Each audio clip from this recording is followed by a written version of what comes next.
Indian box office వద్ద మరో భారీ క్లాస్ తప్పేలా లేదు. అవి రెండు పాన్ ఇండియన్ సినిమాలే. సూపర్ స్టార్ రజనీకాంత్ హీరోగా, లోకేష్ కనకరాజ్ డైరెక్షన్ లో వస్తున్న మూవీ కూలీ. దీనిపై భారీ అంచనాలు అయితే ఉన్నాయి. ఇది పాన్ ఇండియా స్థాయిలో వస్తుంది. ఈ మూవీ ఆగస్టు 14న రిలీజ్ చేస్తున్నారు. అయితే ఇదే రోజున జూనియర్ ఎన్టీఆర్, హృతిక్ రోషన్ కలిసి నటిస్తున్న వార్ 2 కూడా రాబోతుంది.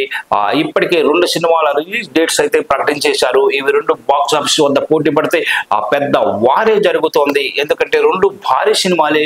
పైగా కూలీలో కూడా నాగార్జున, ఉపేంద్ర నటిస్తున్నారు. కాబట్టి కూలీ మూవీకి 3 భాషల్లో భారీ డిమాండ్ అయితే ఉంది. ఆ కూలీ నటిస్తున్న ముగ్గురు 3 ఇండస్ట్రీలలో అగ్ర హీరోలే. కాబట్టి దీనికి తెలుగు, తమిళం, కన్నడలో భారీ క్రేజ్ అయితే ఏర్పడింది. ఏం మాత్రం హిట్ టాక్ వచ్చినా కలెక్షన్ల ఊచకోత జరగనుంది. ఇక అసలే లోకేష్ డైరెక్షన్ మీద అన్ని భాషల్లో మంచి క్రేజ్ ఉంది. కాబట్టి సౌత్ లో ఈ మూవీకి తిరుగులేదు.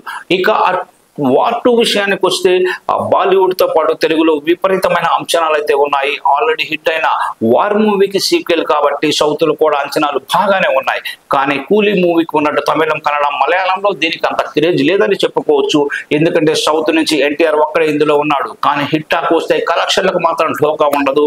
కానీ కూలీ సినిమాతో పోలిస్తే తమిళం, కన్నడలో కలెక్షన్లు తక్కువగానే వచ్చే ఛాన్స్ ఉంది. అటు బాలీవుడ్ లో కూలీ కంటే వార్ 2కే ఎక్కువ క్రేజ్ ఉంది. సౌత్ లో కలెక్షన్లు తగ్గినా బాలీవుడ్ లో వార్ 2 కవర్ చేసేస్తుంది. మరి ఏ మూవీ ఏ స్థాయి హిట్ కొడుతుందో మనం చూడాలి.